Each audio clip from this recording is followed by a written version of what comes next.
se fixar naquela área do posto indígena. Então, em dezembro de 1960, eles se fixam no posto indígena. Em 1974, o posto da montanha foi desativado.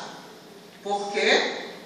Entre outros motivos, porque em 1975 teriam início as obras da hidrelétrica de Tucuruí e os índios Gavião não poderiam permanecer naquela área que era exatamente na montanha onde seria erguida a barragem.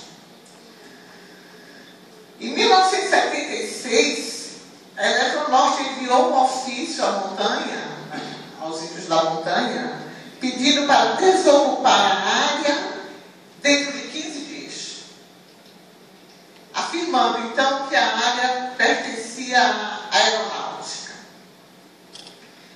Em novembro do mesmo ano de 1976, houve o decreto de utilidade pública. Em 1977, a mãe de Paiaré, Ronioli, foi transferida da montanha para as terras de Mãe Maria.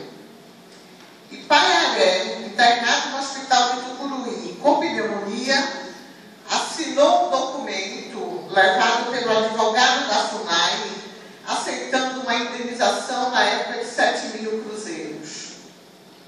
Ele, no entanto, se recusou a sair da montanha. Em 1980, a montanha se transformou em canteiro de obras. Em 1982, Paiaré continuava na montanha e toda a sua família já estava em Mãe Maria. Enquanto ele estava fazendo farinha, ele foi atacado por 4 indivíduos que lhe deceparam com facão a mão direita. Amedrontado, em 1983, ele se muda para Mãe Maria e faz uma declaração no cartório de Marabá que estava se deslocando sob pressão e ameaça de morte. E com apoio da CPI São Paulo e dos Gaviões de Mãe Maria, reivindicam outra terra em juízo. Em 1984, sem a presença de Paiaré, foi assinado um outro acordo de indenização com a FUNAI. Paiaré continuou lutando por sua terra. Em 1989, entrou com uma ação na Justiça Federal. Em 2010, ou seja, 11 anos depois e 25 anos depois do primeiro movimento de Paiaré por sua terra, o processo foi transitado em julgado e foi determinado pela Justiça Federal a aquisição de uma nova terra para os Gaviões da montanha. Mas a Eletronorte, em 2011, ainda entrou, como não havia mais possibilidade de recurso, entrou com um embargo de esclarecimento, alegando que não tinha os dados para comprar as terras indicadas pela Justiça.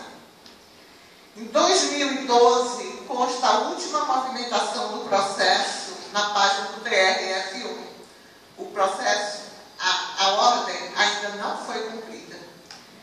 E no dia 29 de março de 2014, morreu Paiaré.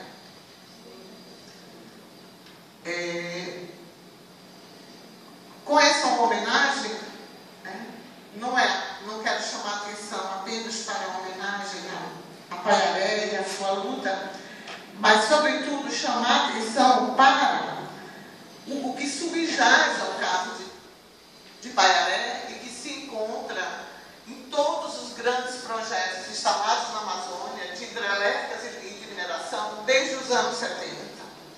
Eu diria, então, que esses grandes projetos podem ser caracterizados, são caracterizados por 3 aspectos: expropriação, exploração e violência. Então, os 3 aspectos seriam o que eu chamo de fundamentos estruturais dos grandes projetos. E por que estruturais? Estruturais porque os grandes projetos integram um contexto de acumulação de capital